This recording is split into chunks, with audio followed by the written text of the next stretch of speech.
here's a twist. It's Fridays with Andrew, announced by Andrew. Even. I'm here with, so, how do I... Yeah, there we go. So there's the big man himself. Justin, what do we got? What do we got here right now? Oh, just some turtles. Just some turtles, just some stuff. Just some stuff. This is just a loose lot. We actually picked all the decent stuff, and it's going in the case, but this is just the dregs. The business as you... Lord Dregs. Okay. Yeah, I don't know. I don't know the reference. He's a turtle villain. All right. Wow. Yeah, so... Okay. Yeah. Fun fact, they actually created Lord Dreg because the showrunners heard that Power Rangers was getting a new villain who turned out to be Lord Zed, and they're like, well, they're our competitor. We need a new villain then. And so let's name something one syllable that sounds like that. Yeah. So I'm going to pass off the phone to Justin. Pass it off. Pass it off to me. So, pass, announcement. Toke. Fridays with Andrew, the comic review thing that I do here occasionally, or every week, is going to take a new format. Instead of reviewing this past week, I'm going to be reviewing comics. All right, I'm going to... How do I switch here? Sure. To interrupt him, because he's really... bad at explaining it. He's really long-winded. Andrew has not caught up on reading his books because he's a busy man. He graduated college, Yeah. He's got girlfriends and life and writing, and so he hasn't caught up on his books. So what are we going to do, Andrew? What are we going to possibly? Next week, I'm reviewing this week's books, but for today, since I am comicless, we are in a comic and toy store. So there are there is stuff I can talk about here. So why don't we take a walk? There's not comics here. It is in the name. Even. It is in Farpoint Toys. Oh, it's not. It's not in the name. I thought it was in the name. No. Well, collectibles. We can add it. Farpoint Toys, comics, collectibles, and more. For some reason, even. Andrew said it was in the name. It was not. Speaking of in the name, we just put a bunch of new books out. Yes. Like so, all the wall books. Because Justin, it's always Justin. It's always that was kind of Justin. I don't know what I was doing there. It's never a dull moment at Farpoint Toys and Collectibles. Product is always coming up Every day. If it's turtles, if it's beautiful. Wait, hold on. What were some? Let's look at some of these books. We got like New Mutants #1 and the Numero uno. The first that's the first Apocalypse over there, right? Or it's oh yeah, that's first Pockeyclips. First Pockeyclips and first Tarantula. No, that's not first Tarantula. It's not first Tarantula? No. I thought it was first Tarantula. Nope. Secret Wars #1. Oh, The Return of Tarantula. Yeah. First Tarantula is a pretty big book. All right, but not huge, but pretty big. There's second table. Look at Justin, the comic man over here. Well, the comic man knowing first appearances. You dig ditches long enough, you learn how to dig a ditch. There you go. Well, you learn what shovels work. All right, so Penelope in the house. Are we doing an off the rack today? Yeah. This is awesome. I love it. So we got our beautiful. I'm going to talk about. I haven't done an off the rack. I think in like 4 weeks or 3 weeks. Too long. So I'm going to talk about multiple books on this illustrious, full of beautiful trades over here. Even. So, I'm going to start with Marvel. I'm going to work my, we'll do DC. We'll see what happens.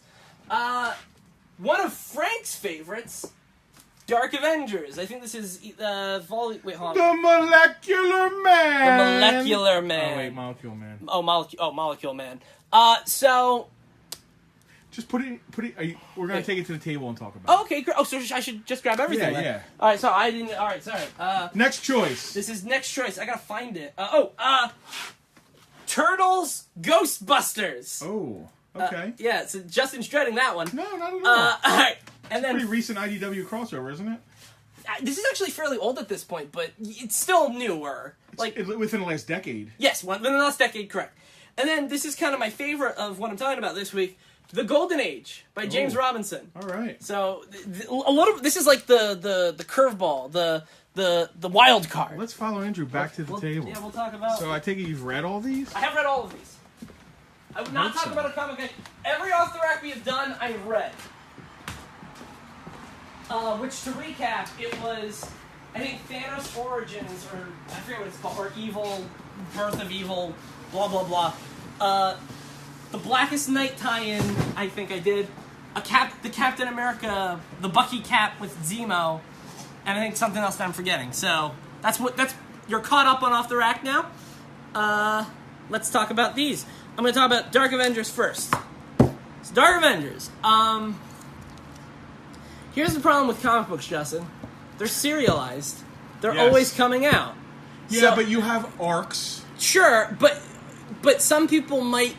A lot of times when people come to me with recommendations, they're like, "What do I have to read to catch me up to speed?" So this is kind of a period of Marvel history that doesn't matter anymore. It is what's referred to as the Dark Reign era. Norman Osborn tricked the world into becoming a war hero.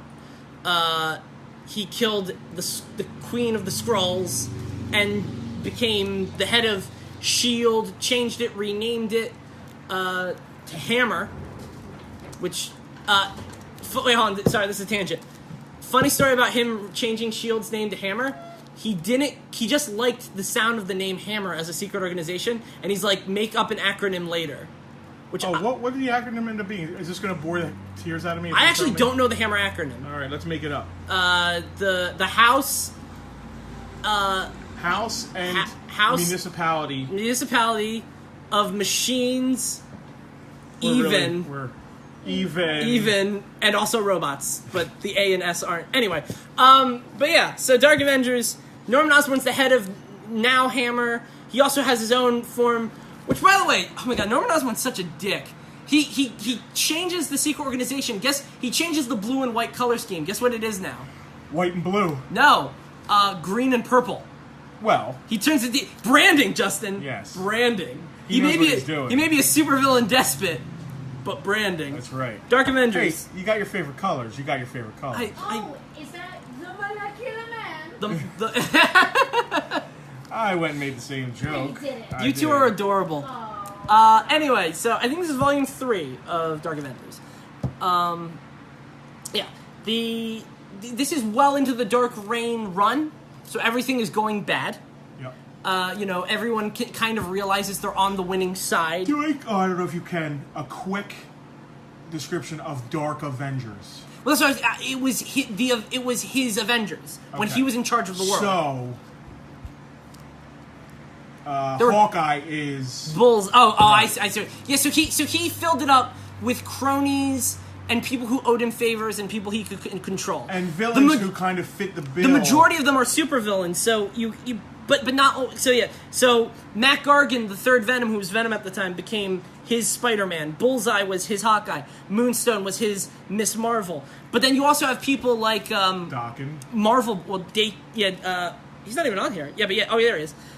Is it? I thought it was Daken. Whatever. Wolverine's I thought it was Don Daken. Wolverine's illegitimate son. You don't get that. He was. You mean like Don Draper? That's no. Oh, okay. No.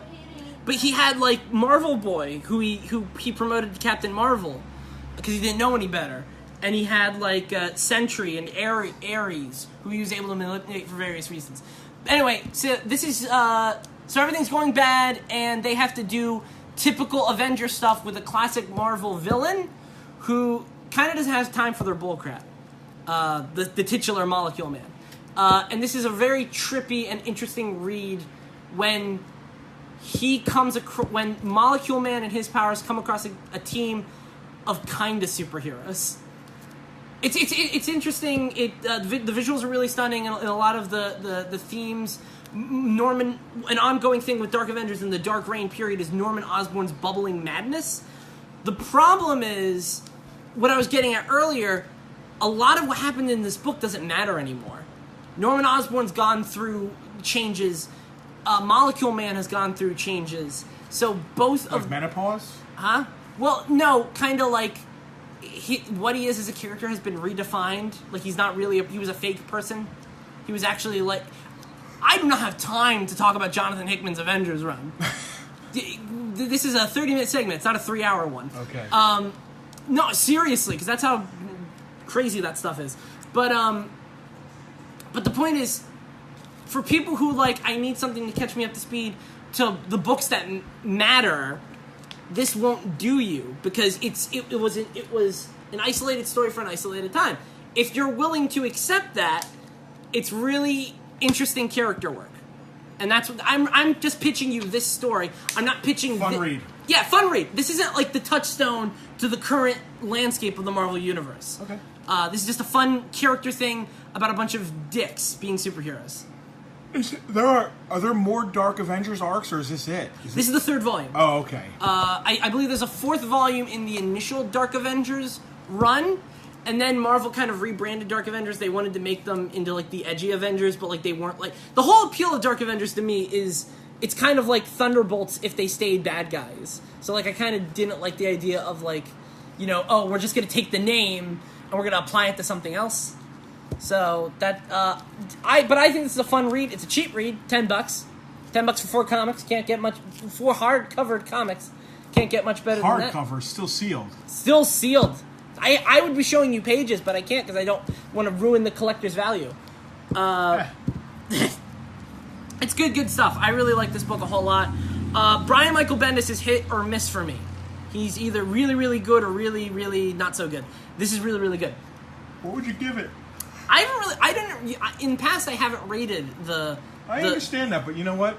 This is... We're changing it up a little bit? Well, you're not actually doing Fridays with Andrew. True. You're just doing thing, so let's rate this. B+.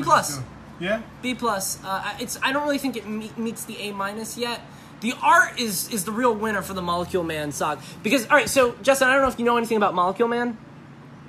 He's basically Dr. Manhattan. Oh. He has, like, complete control of, like, molecules in reality and can change whatever he wants to suit his fit. But does he wear clothes? Yes. That's unfortunate. Yeah. Well, he was created in the Silver Age. So, you can just kind of imagine the fun sort of stuff that he does, having total control of reality to a group of people who are mentally unstable. So, that's kind of my pitch. Cool. For the... I mean... That's one of the covers. I love that cover. That's Norman Osborn in some Spider-Man tights. Oh my god. Yeah. I thought he was Iron Patriot. No, he is. Oh, why is he dressed up as Spider-Man? Because he goes through some drug trips with Molecule Man. Oh my god. Yeah. So read the comics. It's a lot of good, a lot of fun. I'm gonna say Golden Age for last. I think. So we're gonna go into Turtles, Ghostbusters. Let's see what we got going on here. Yes. We got 2 teams of 4. 2 teams of 4.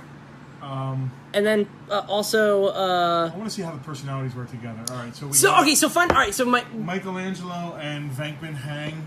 Do they EP together? Everyone kind of gets time with each other. Yeah.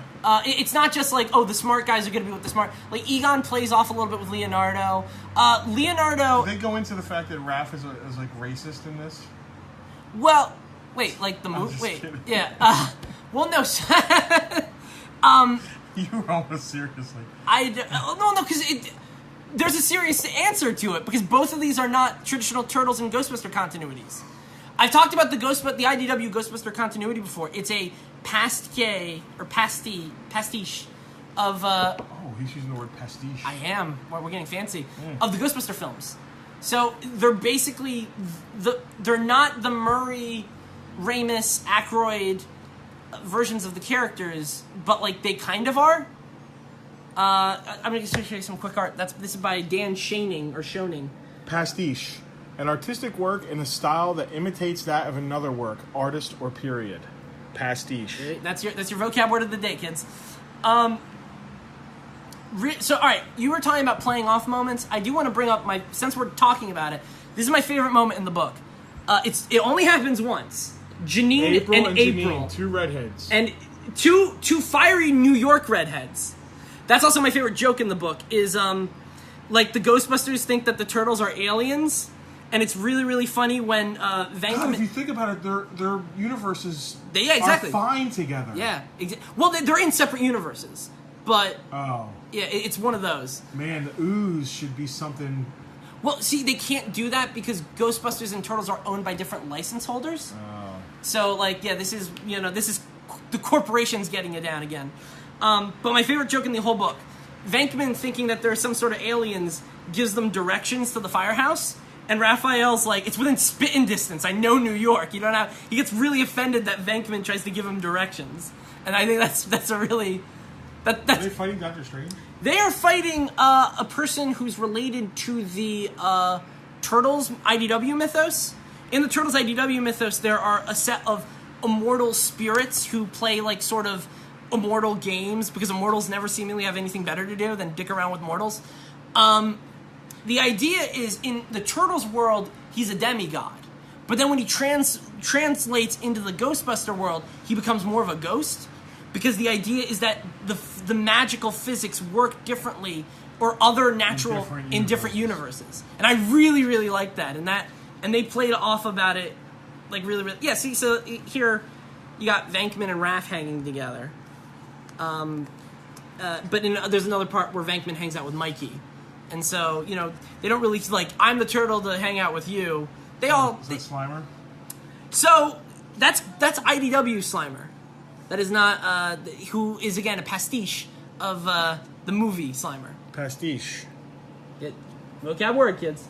Also, I'm pretty sure that's a Patton Oswalt cameo. I'm not one. I don't know if I can call that. I'm not 100. I know Shaning likes to do cameos though. Like he's like, I got a background guy. I'll make him George Lucas. I don't know if he actually did that, but you know what I mean. Yeah. So I love crossovers, even if they're bad. I think there's a lot of interesting character opportunity that Shaning, Burnham, and crew take to. Is this the first and only time they meet, or is there others? There is a sequel. The sequel's a lot of fun. The sequel is not as good as this. Oh, kind of like the Ghostbusters movies. I really like Ghostbusters too. That's because you're a child. Oh my god. I love the Statue of Liberty scene. Whatever. Yeah, it's fantastic. Let's Great. go over the physics of that scene. It's ghost magic. Anyway, really, really quick. There is another cool continuity thing. When they're in the Turtles universe, it's a Turtles artist, and then the majority. Oh, so the Ghostbusters, they go back and forth in universes. Well, the bookend with Turtles, it's the majority in Ghostbusters universe, which I kind of like because I'm a big fan of Dan Shaning's artwork. But I think it's interesting that depending on what universe you are in Ghostbusters Turtles 2, they universe jump a lot. So there's a lot of different artists. That's cool. So I did like that idea that each universe is a different artistic style. Did you name this when you created this post? Wait, what? I did not. Oh. Oopsie. We can edit. What? I didn't name the live. That's Yeah. So yeah, rankings now. A. This is a solid A. Ooh. There's great character work in this. It's very funny. The writers work well. Bringing Burnham does great. It's Eric Burnham and Tom Waltz, by the way. Burnham does great bringing Ghostbustery things, and Waltz does great bringing Turtlesy things. Like you said, they really kind of work together in terms of like themes and power sets and world. So it isn't like some of the other, like Green Lantern and Planet of the Apes, which I also bought and read. Shame. You know what's actually really great? Planet of the Apes Star Trek. That sounds like it makes sense. Kirk and there's something, especially because they're both based in like 60s type thing. Well, they feel like they work together. Do you know what's great though? I can see Kirk fighting a monkey in a rubber Kirk mask. OG Star Trek is pre-Vietnam. Planet of the Apes is post-Vietnam. So Kirk and what's the name of Heston's character? Astronaut. It's not Trevor. It's Dalton. I don't know. I forget. Yeah, that's one of my favorite movies. I should know this. It's really, really great to see like the astronaut, not gunslinger, but like the all-American hero, pre-Vietnam, post-Vietnam, butting heads together. Star Trek: Planet of the Apes is also highly recommended. That's also an A. George Taylor. Taylor and Kirk are amazing foils together. But that's a different crossover. Oh, I never really thought about that. So the mythos of the American hero kind of changes. Exactly. With, yeah. The Vietnam, like the 60s kind of changed things. Yeah, 100%. Wow. American culture and history is... Hey, kids, read a book. Not just a comic book, but a history book. Sometimes they're both. Sometimes they are both, like Mata Hari.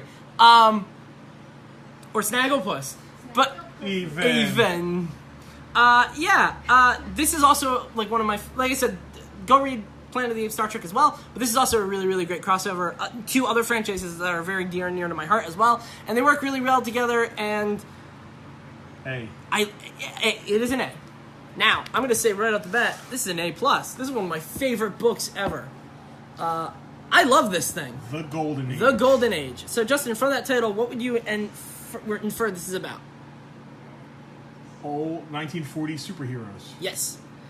So what this is James Robinson brilliantly taking 1940s history. They're making America great again. And so I don't know. Atom. I see the atom. I don't know if I should spoil things because there's a really great Nazi-ish spoiler that could make for a great comeback to what you just said. Spoilers, they lose. We are the Nazis. Don't tell me. It's so good though. It involves Hitler's brain. So.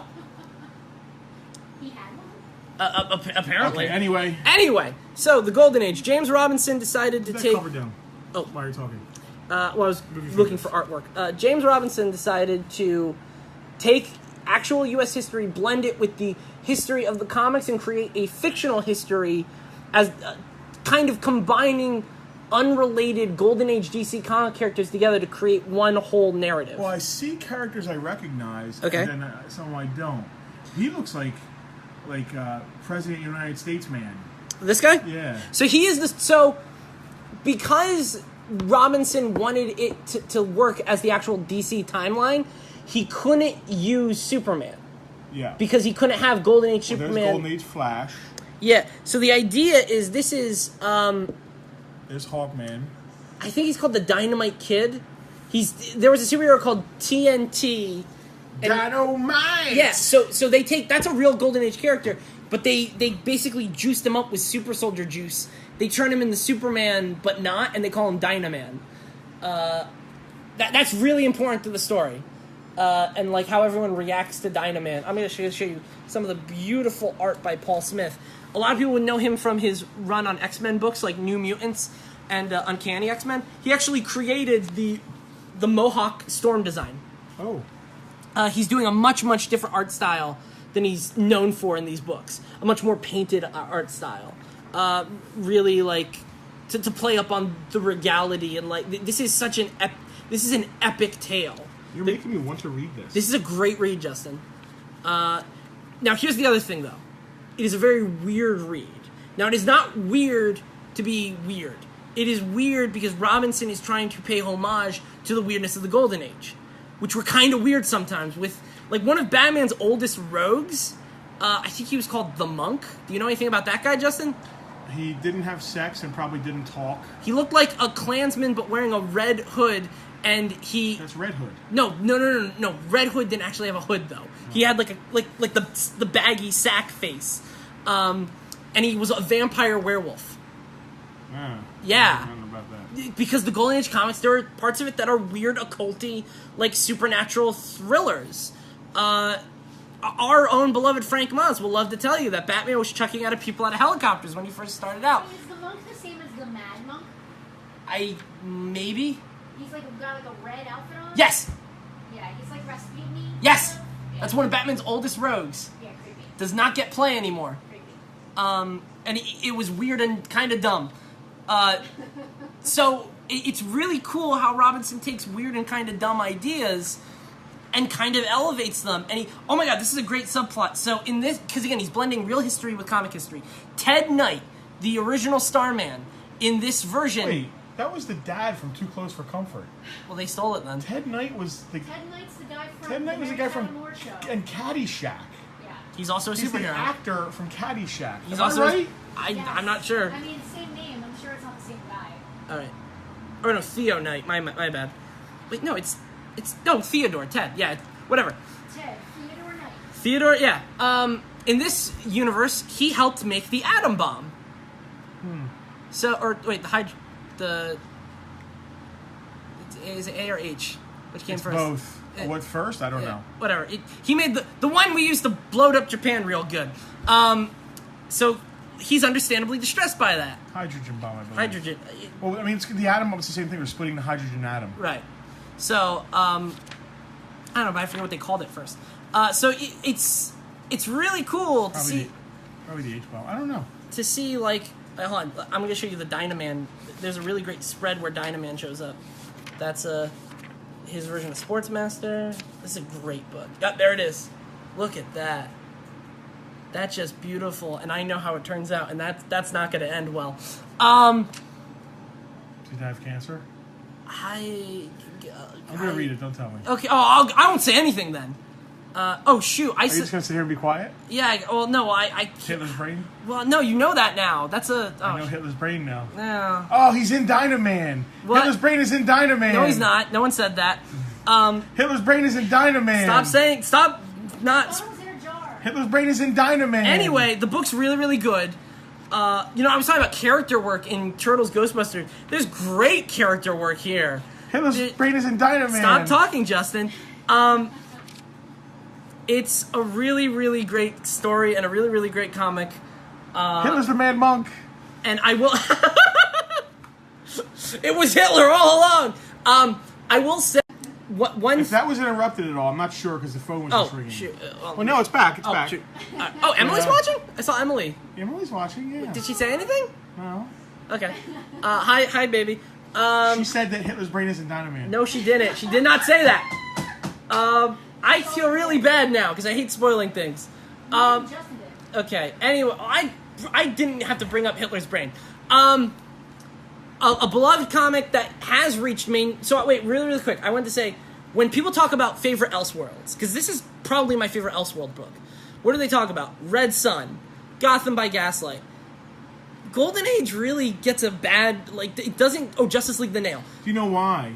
Because Red Sun has Superman and Batman in it. This has Hourman and Robot Man. Right. And Johnny Thunder. It doesn't have any of those I know, but characters. it's such a shame, because this is such a great The only time that ever worked was Watchmen. Well, no, because Watchmen, it really wasn't the Charlton comic characters. No, but it was based on. Yeah, sure, but I don't know. I think he was able to win Watchmen just based on the identity. I wish more people would read this book. This to me. This might work. You might reach literally ones of people. All of ones. All of Justin's. I hope you enjoy it. It's really, really good. Ryan Johnson didn't direct it. Thank the gods. Anyway, I do feel ashamed that it doesn't get enough attention. If he did direct it, I shouldn't have given you the keys to the kingdom. I would not blame that female character right there for his terrible writing and directing, and I would not. You would not harass her on. No, you know what, Justin? You are a man who did not like The Last Jedi. That's true. That is absolutely true. And you are also a man who did not feel like flooding a woman's inbox for whatever reason. That's. I often feel like flooding a woman's inbox. Sorry. Your wife is sitting right now. Can I flood your inbox? No. Okay. Cosplay's not consent. But yeah, I can't recover from that, It's Justin. called pastiche. Angela. Anyway, no, it isn't. Anyway, I feel like more people should talk about this book. This is a book that's really, really beloved by comic writers and artists. Okay. It's I guess you would call it the comic book person's comic book. Ah. I don't know. Kind of like that Dixie Chicken Band is to. I don't know. I'm not a music guy, but I'll just... Yeah. You are, so I'll say yes. So there's a lot of musicians, especially back in the 70s, who loved... I forget the name of the band who did You Could Be My Dixie Chicken. If anybody knows this... Is that Velvet Underground? Person. Are you just making things up again? No. They love He that would band. never. A+. This is Wow, one of my up there. favorite books ever. I really, really like it. It's really, really... Again, warning, it's very weird, but it works, and it's still mature, and it's still very... Hold on. Look at that. This is... Little Feet. Look at how... Little Feet. A lot of musicians... look at this in the art. 70s. Yeah, wow. Gruesome. It's a beautiful but gruesome. It's awesome. I love this book. If you do not care about the golden age of comics, this book makes you care. Wow. So yeah, really, really... One of James Robinson's finest, I would say. And Paul Smith. A+. A+. I love this book. More people should read it. So your mom's Hitler's- going to be here soon. Yes, I think she's probably outside. All right. Hitler's brain. Really, really quick recommendation. This is kind of breaking news because I'm changing my recommendation because a news announcement happened midday. Margaret Bennett of Animosity and Insects fame is taking over Mighty Morphin Power Rangers with a very unconventional lineup that has me giggling and squeeing. Margaret Bennett, to me, is a rising star in the comic book industry. And the lineup that she has, the Zeo Yellow Ranger, the Red Space Ranger, the Green Ninja Storm Ranger, Magna Defender from Lost Galaxy, a new character in the comics called the Ranger Slayer, an alternate timeline Pink Ranger, and How did you choose these specific? I don't know, but it's a really great lineup. And then also, you kind of have to be a Power Rangers fan. Oh, this is a fanboy lineup. This is a fan up. This is like. Sorry, I have nose hairs. No, you're totally cool. I don't know. I'm whatever. Did you get from Hitler's brain? Yeah. Anyway, no. And then also debuting in the comics, Death Ryuger from Kyryuger, which became Dino Charge, is called the Dark Ranger. It sounded to me like you said Death Ryuger. Death Ryuger. Death Ryuger. From Kyryuger. I mean, if it was really bad, I would be doing that Japanese accent you do sometimes. Anyway. No, I don't do that.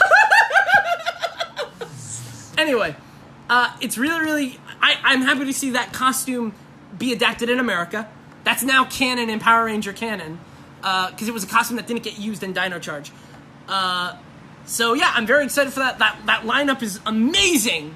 As a fanboy, that lineup has every single era of Power Rangers is represented with great characters who are ripe for more development. Wow. Really, really great stuff. I am pumped. Power Rangers 30 happens to be behind you. Power Rangers 31. Pick it up. It's Power Rangers from 400 years, Andrew. 400 years, Morty. 400 years of Power Rangers, Andrew. Yeah, 100 years, 100 seasons.